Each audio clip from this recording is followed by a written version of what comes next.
Team 1. Breach, breach, breach.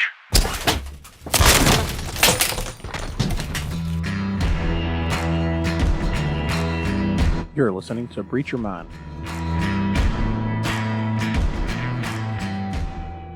Hey guys, welcome back. It is the eve of Independence Day, so by the time most of you hear it, it will either be 4th of July or just after. So happy 4th of July, happy Independence Day.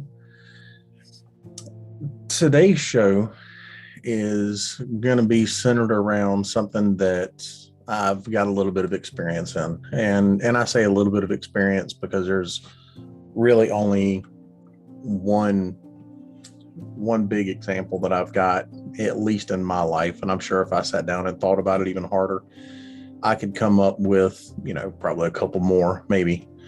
And I know I'm not the only one that's dealt with it. It's something that probably more people go through it than actually realize it. And the topic is traumatic grief. This was a specific request. And so when I got the request, I had asked specifically what they were looking for. And, it was grief, but it was grief revolving around a traumatic event, something that, was sudden, and it caused them grief from it.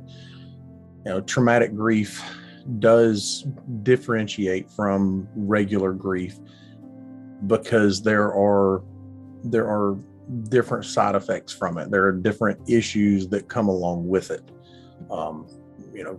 The traumatic part is typically something that revolves around unexpected. Take, for instance, when my dad died. My dad died from cancer. It was a long fight for him. So when it happened, he was in hospice and we knew it was coming. So, it wasn't unexpected. Obviously it wasn't desired, but it wasn't it was expected. So when he passed, obviously we grieved. I know I did. I was a little better prepared for it than, maybe some were. But that being the case, I did grieve. I miss my dad. Even now, I miss my dad. There's plenty of times I'd love to sit down and have some conversations with him about things that are going on. And, he grew up in a different time and plenty of stuff that, I'd love to just have a conversation with him about. Just to see him again would be great. But the traumatic grief, unlike regular grief, like I was saying with my dad, comes from something that is sudden. The one example I've got from my life that is very profound, and any of you that have listened to the podcast before, you've heard me speak of it. And it revolves around the death of my mom. So Halloween night, my mom killed herself. Now, this is not recent. This is many years ago. But she killed herself. She committed suicide. And to me, suicide is bad enough in and of itself. In the job that I do, I'm exposed to it more often than not. And there's plenty of those individuals that I deal with that I've, had these conversations with on a couple of occasions. This isn't their first attempt, this isn't the first time that there's been the need for some kind of intervention. And because of that, their family is a little more prepared if that person actually does go through with it and is successful. They're at least a little more prepared for it. It's not saying they won't suffer, from traumatic grief from it, but they're at least a little more prepared for it. And that wasn't the case in mine. I don't remember how much detail I went into about the death of my mom. And I'm going to go into some detail with it now. But I would think that y'all would understand that there are some things that I probably won't share about it. It's not because it's some big secret, but it is something that is pretty intimate in my life, and it affects more than just me. All of the details of it, affect more than just me. So I'll kind of hit some of the details on it and get to the nitty gritty, but there will be some stuff that I will leave out. So just to kind of paint a picture for you about my mom. My mom was a little over 5 foot tall, so quite a bit shorter than me now. And for all sense of the word, she was classified by me and by many as a Renaissance woman. She'd do just about anything. I'd seen her work on cars. I'd seen her do construction work, especially with the home that she passed in. She helped to build it. Get out in the yard, do yard work, but at the same time, she was your typical Southern woman. When it was time for a gathering, a get together, whatever, she'd clean up, she'd go put on a dress, she'd put on makeup, she'd do up her hair, and she looked like your traditional woman. So she was everything. And for me at the time, I joke about it, but it's nothing I'm ashamed of. I was definitely a mama's boy. She was my world. My mom and dad divorced when I was at a very young age. I don't even know what age I was when they divorced. I know by the time I was 3, they were definitely already divorced. So for the vast majority of the time, it was me, my mom, and one of my older brothers. And that was the world I knew. Mom had other guys come and go out of her lives, but no matter what, it was always me, my mom, and my brother.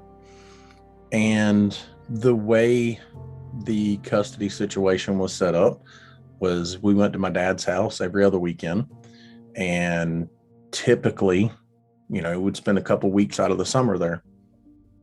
But the rest of the time, I was with my mom. And mom was a very caring person. She was, very big in expressing emotion, and making sure that you knew she cared about you. Even if you were somebody she just met, unless she got a bad vibe off of you, she made sure you knew she cared, and it was genuine. It was legitimately a genuine emotion from her. And there was no, oh, we wait till private to share emotions. No, if she cared about you, she told you. It didn't matter where. She used to have this thing she would do as I was coming up as a kid, and even as I, got into my late teens and early 20s, she was still doing it. She would sit there and just kind of rub my earlobe. That was a thing for her. I used to joke around, that's why my ears are so big, is because she'd sit there and pull on them. But as you can tell, she was a huge part of my life. Made sure coming up that, I would never be dependent on anyone. Made sure I knew how to cook, knew how to clean, and at the same time tried to instill the chivalry in me, to be a gentleman, to treat women properly and things of that nature. And I mean, obviously I'm a little biased in it, but I think she did a pretty decent job at it. And she just, to me, was an all around general happy person. I'd seen my mom upset over things, and Lord knows with me and my brother, she'd been plenty upset. Just with, teenage boys and things like that. But she was a happy person. And as you know, I entered into adulthood, and I say adulthood meaning after 18. I'd already gotten out of the Air Force, come back home, and when I got into that early adulthood there, the conversations of suicide would come up, and Mama would always say that anyone that would commit suicide is a coward, that they chose the easy way out. And she never had anything positive to say about it, which was understandable coming from her, the way she saw the world. And it was almost as if everything was in rose-colored glasses. And that's how I saw the world. Everything, yeah, bad things happen, but, there's no reason that you can't get past it and smile. So, that was her view. And because that was her view and that was how she raised me, that was my view. If you committed suicide, you were a coward. And, we weren't raised to be cowards. So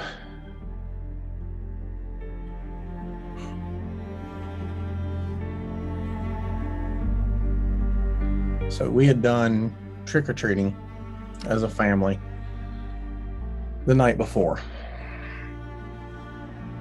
And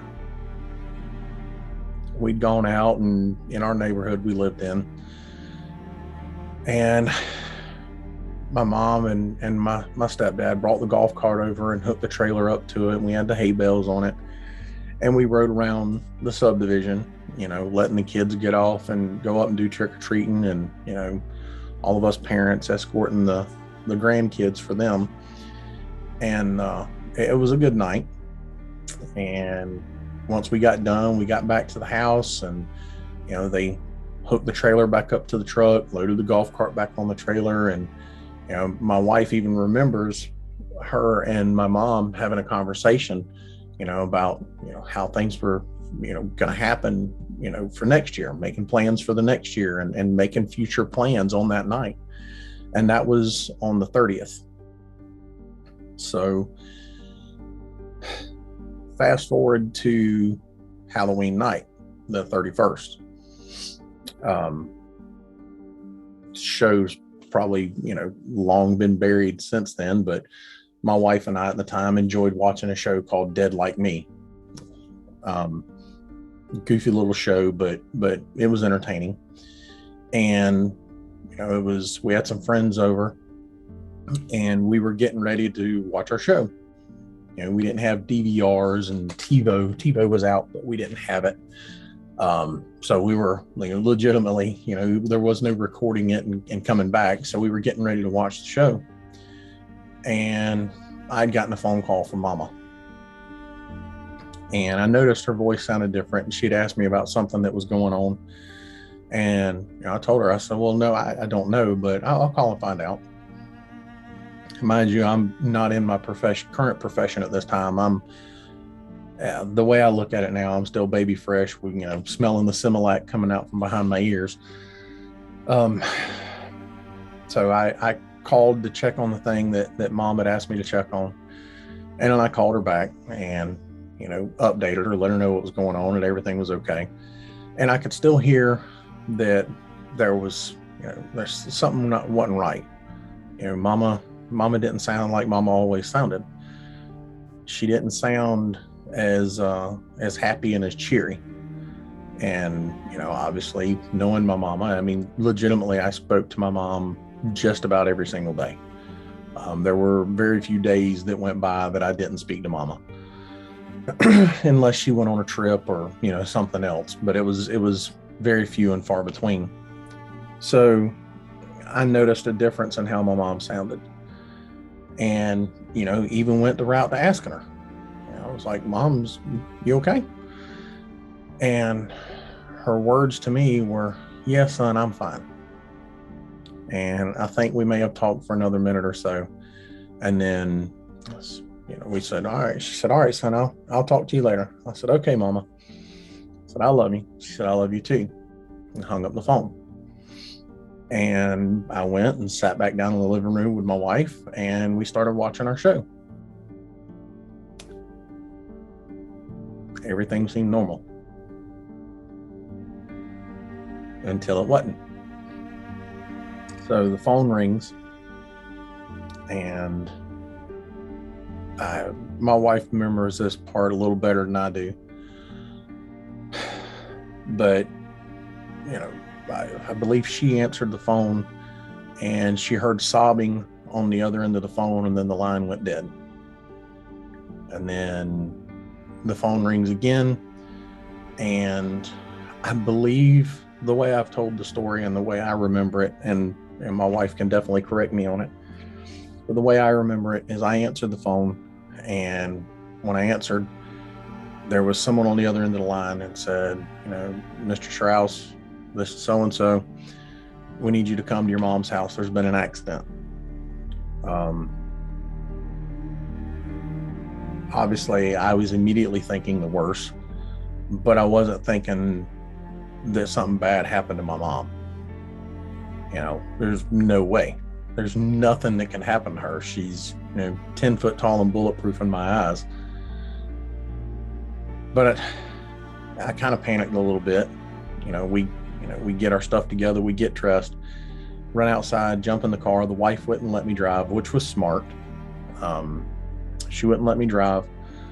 She drove. We get out to the property. The gate to the property is stuck kind of in a halfway open. It was an automatic gate, but it was stuck in a halfway open, closed position, so we couldn't drive through it. And I remember before the car had even come to a stop, I threw my seatbelt off, jumped out the car, and just started sprinting up the rest of the way to the driveway, just as fast as I could get my body to go. And I run up the front steps of the house and onto the porch, and there was a deputy standing there blocking the door. And I remember a brief conversation, which I say it was a conversation. It wasn't so much as a conversation as it was me telling the deputy that he needed to get out of the way, that I needed to go see my mama. And, he was very polite. And he said, "I'm sorry, I can't let you do that." And I said, I don't think you understand. I'm going in to see my mama. You need to get out of the way. This was pure emotion at this point. And again, he told me, he said, "I'm sorry, sir, I can't let you in." And of course, right after that, I say, of course, it's not, of course, it doesn't happen to everybody, but we live in a small enough town. But I hear a familiar voice behind me say, "Brian." And I turn around, and then it's a guy I went to high school with. He's the on-duty sergeant. And he says, "Hey, I didn't know you lived here. Hey, how about step out and talk with me for a minute?" And somewhere in there, I don't remember exactly, but when I found out that my mom was dead, that she had committed suicide.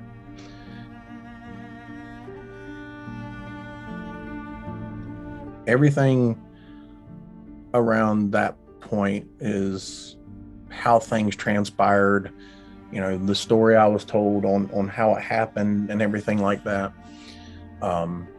is kind of a blur. I remember what I was told. I remember that, very intimately. It's one of them facts I'm not going to share here, but I remember that very well. And at some point, I remember telling myself, okay, there's nothing else I can do right now. There's work that needs to get done, and I need to do it.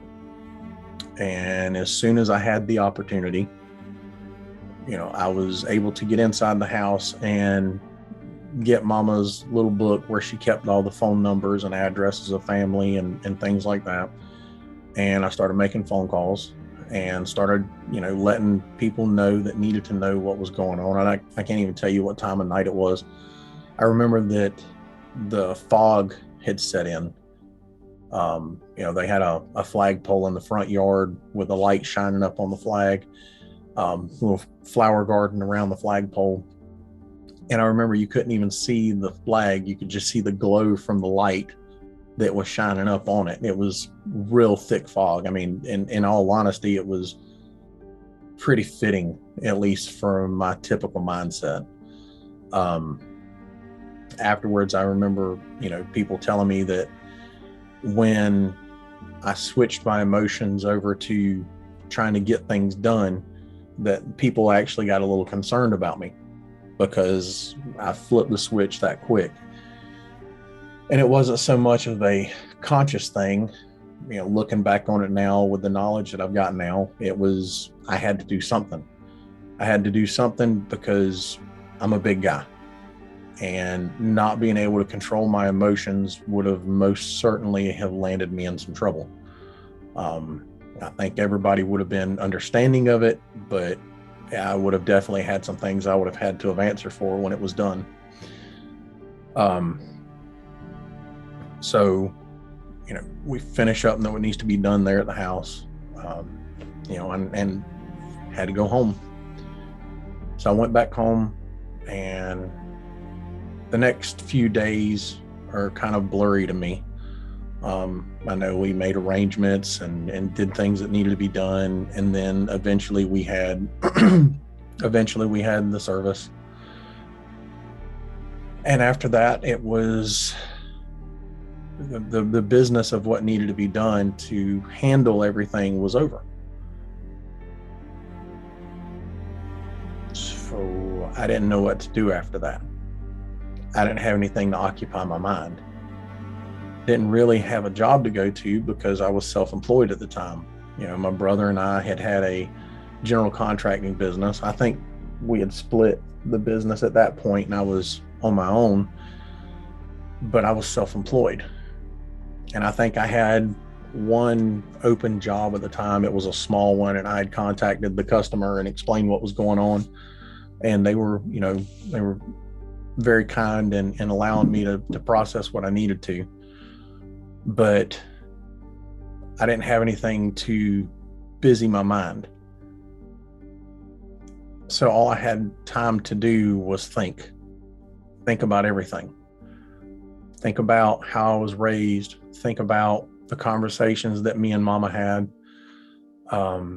Think about the fact that she said that, people that committed suicide were cowards. And my mama wasn't a coward. She wasn't. I knew her. And a lot of things went through my mind, but it got to the point, and it didn't take long. It was a very rapid progression to where I couldn't sleep. I couldn't sleep, not just because, I was upset, but every time I closed my eyes, I would see my mama's face. And every time I saw her face, it broke my heart because I knew I'd never see her again, at least not how I wanted to. I would never be able to give her a hug. I would never, I'd never get to hear her tell me that she loves me anymore. It was a lot, even now, all these years later, it's still a lot. It's still a lot to process.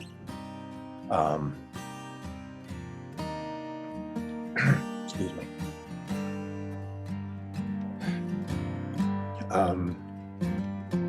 One of the things that constantly played through my mind was that phone call, and hearing her voice and, knowing something was wrong.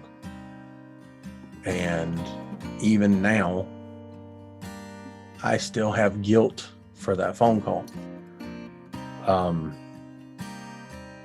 I told myself then, and my rational mind tells me otherwise, but I told myself then that I didn't try hard enough, that I knew something was wrong and I didn't try hard enough. And if I would have tried harder, then my mama would still be here. Rationally, logically, that's not the case. Logically speaking, if someone wants to commit suicide, if that's what they've made up their mind to do, then that's what they're going to do. You may be able to postpone it. You may be able to try to get them some help, try to pull them back from the edge. But realistically, if someone has made that decision, that's what they're going to do. It's not saying that they can't be brought back from the ledge and get help. By no means is that what I'm saying. And by no means am I saying don't try to help them. But if I call it being at the bottom of the pit. If they're that far down in the pit to where they can no longer see any light and they can't get some light quick, they're going to do it. And that's just the simple reality of it. And even though I was Mama's baby boy, even though she had just heard my voice, probably 30 minutes earlier, that wasn't enough. Telling me she would talk to me later wasn't enough. And Mama wasn't one, obviously, to lay her burdens on me. That's not what she did. Otherwise, I would have known that she was, going through some stuff. So logically and realistically, there's nothing I could have done to prevent what was happening that night, what happened that night. There's nothing I could have done. My emotions on the other hand, tell me something completely different. Had I pushed a little harder, had I tried a little more, and now being in the profession that I am and have done it for so long and have dealt with these situations so many times before, it doesn't really help a whole lot, because now, I've got more experience in dealing with it. And I'm sitting here thinking, why didn't I know this stuff back then? It wasn't in the cards for me to know, but that's what my mind tells me. So, like I said, it was a rapid progression from, simply doing things and grieving to being traumatized about it. It literally changed my entire thought process on the way I see the world. This traumatic grief lasted for around 3 months. And in that 3 months, it wasn't, just, moping around. My personal business, my company that I'd started, that I'd had going for a little over a year at that point, I completely let it fall apart. I finished the one project for the customer that I had, and that was it. I had no passion to go out and go back to work. Obviously, with not sleeping, that wasn't helping anything. I legitimately was not sleeping. I may go to sleep for 20 or so minutes, and then I was back up. And it was to the point, as far as my sleeping goes, it was to the point of my wife and my mother-in-law taking turns sitting up with me because they didn't know what to do to help me. And I wasn't talking to anybody. I wasn't expressing anything. When I did, it wasn't much. They just knew I wasn't sleeping. We tried to have a normal life, but it wasn't happening for me. I couldn't see it. And it wasn't until I finally broke down and decided to go to the VA and went in and got an appointment, went in with a doctor, explained to my doctor what was going on, and was walked immediately down the hall to a therapist and sat in with the therapist.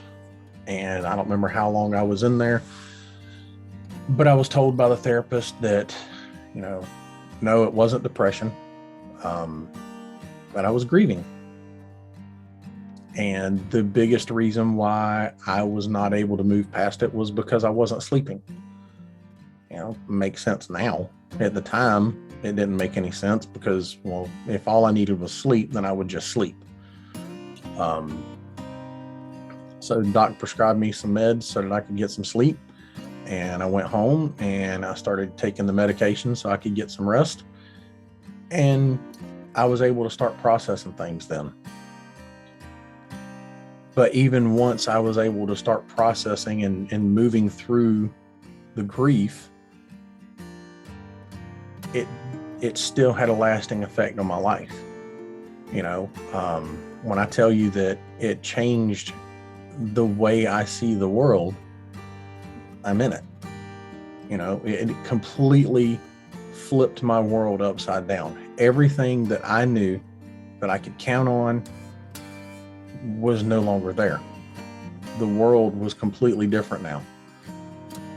I'd never experienced someone that had committed suicide. I'd never once, even though I knew one day, my mom would die, I never once considered that I would be in my early 20s when that happened.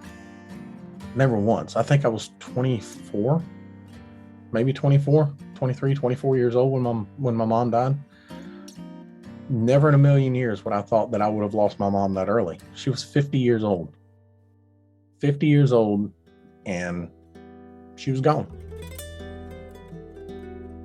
So all of a sudden now, I'm seeing the world completely different, even to the point when my dad was diagnosed with cancer. We spoke and had many conversations, and my dad promised me, he said, son, I will fight it as long as I can.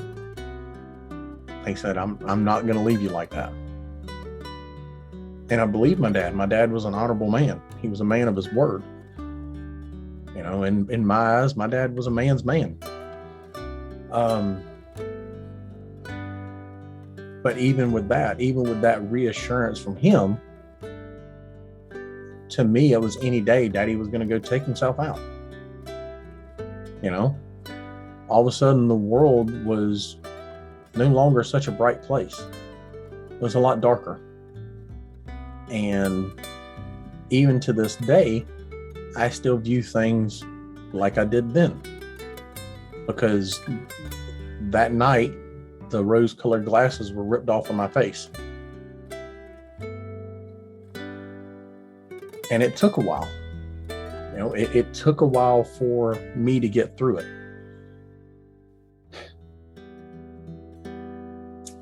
And the funny thing, it's not funny, but the thing about grief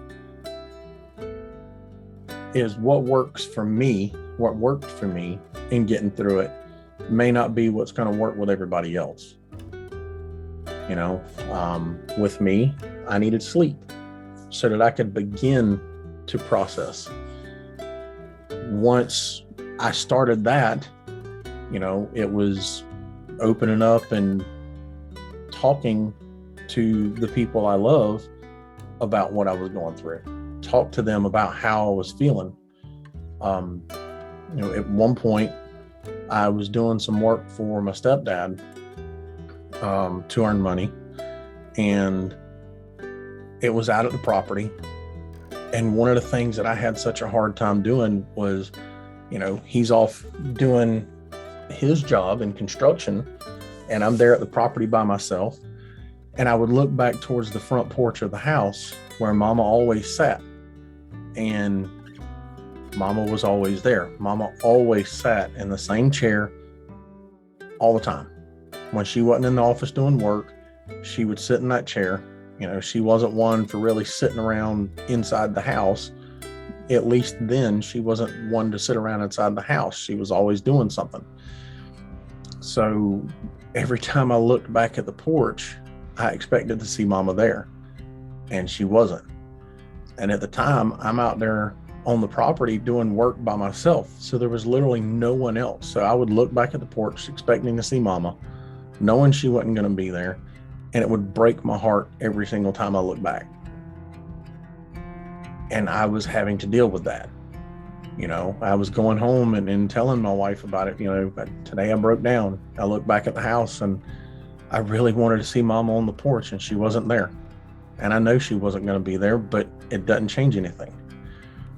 It was talking, it was working, it was trying to occupy my mind with something other than constantly thinking about it.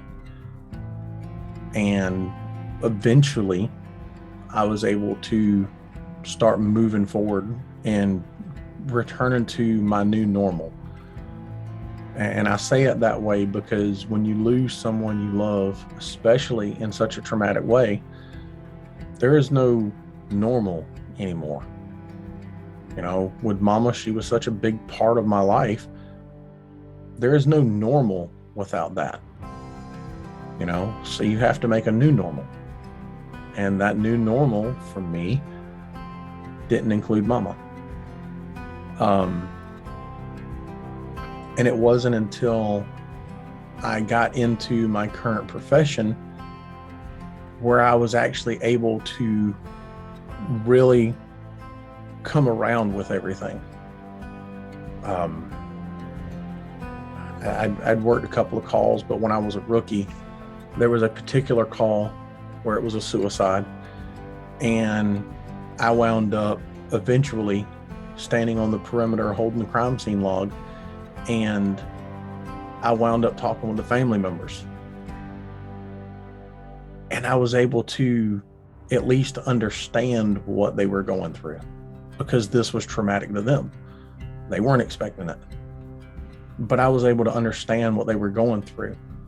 And because I'm holding the crime scene and I'm literally the crime scene log and I'm literally just standing there, you know, it gave us the opportunity to talk and to share. And they began asking questions about what to expect. And, you know, I had to say to them, you know, what happened with me may not happen for you. What worked for me may not work for you. But I was able to share my experience with them. And that started to happen more and more. The individuals I work with that have worked with me, you know, for a good period of time, they've heard me tell the story of my mama many times, you know, or some variation thereof, or of another family member. So I've been able to use those traumatic events in my life to try to help others.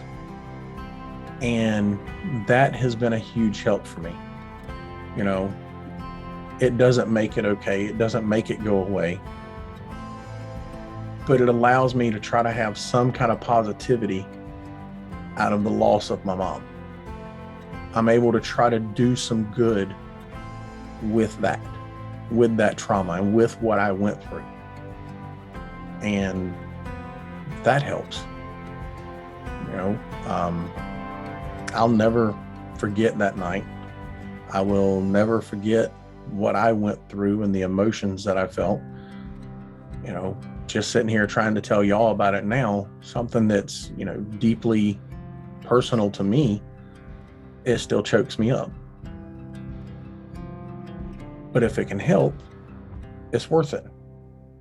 If going back through it and reliving those emotions and reliving those feelings and still seeing those images in my mind can help, then it's worth it. You know, the biggest thing in dealing with grief, and especially traumatic grief, is give yourself some time. You know, you're not going to get over it overnight. You have to give yourself some time. There's no set time frame on when your brain and your emotions are able to process everything. There's no set time on how long it's going to take you to get over it. I have a coworker of mine who lost a child, and the statement was made towards this coworker, not in his presence, but towards this coworker, was the phrase was something similar to the effect of, well, it's been long enough and he needs to get over it.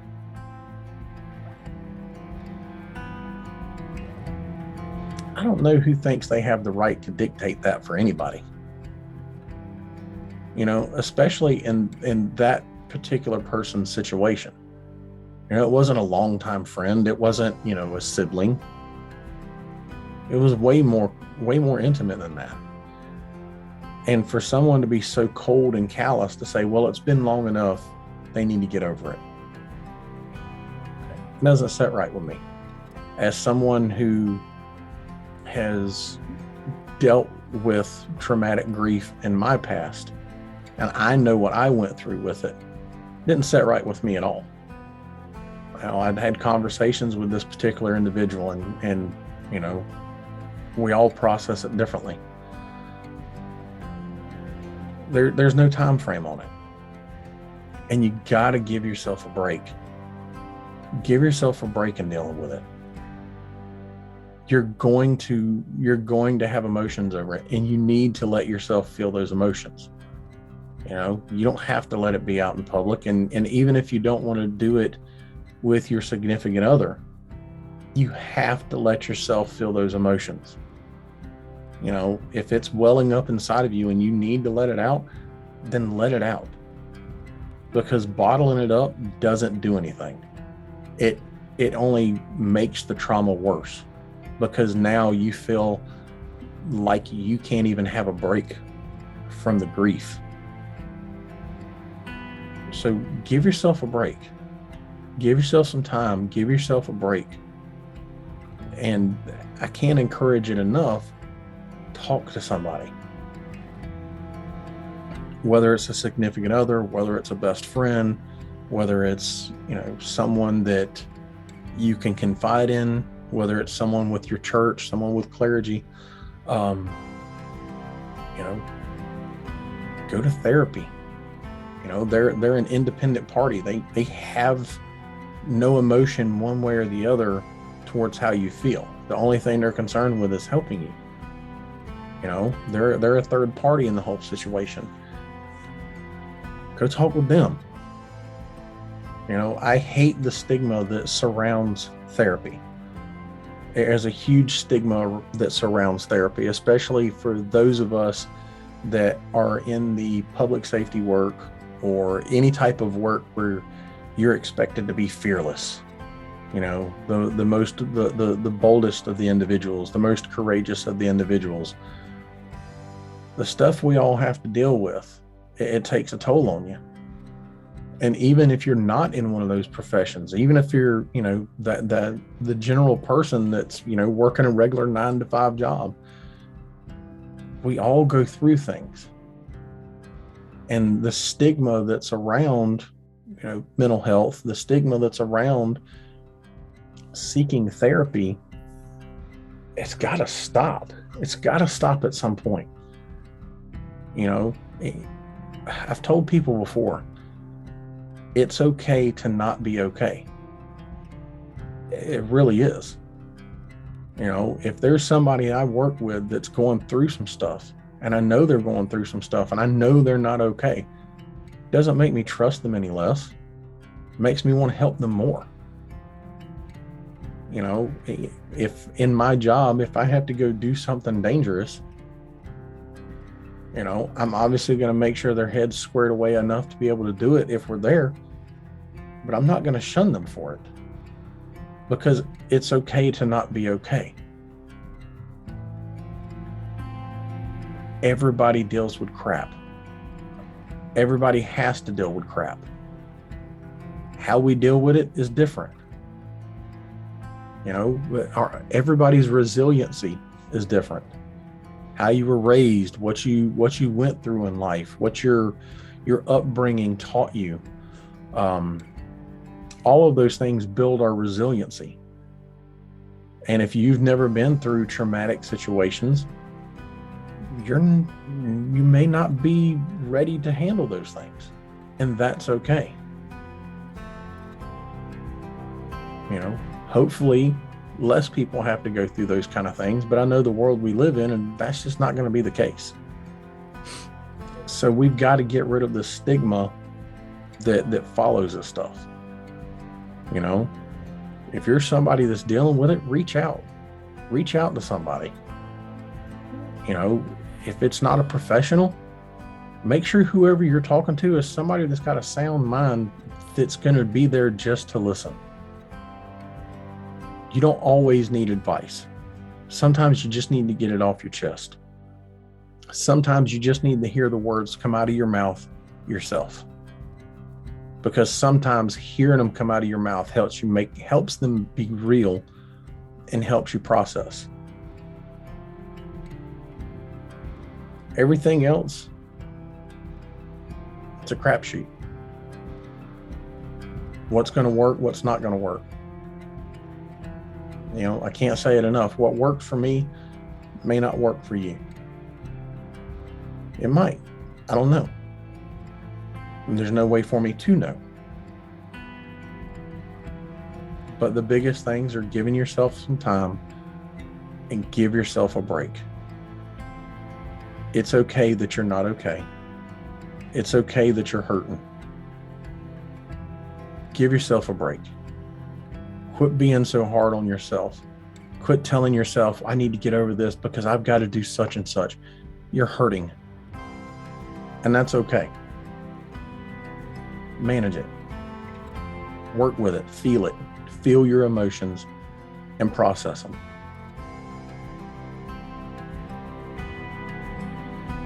So, guys, that's about all I got.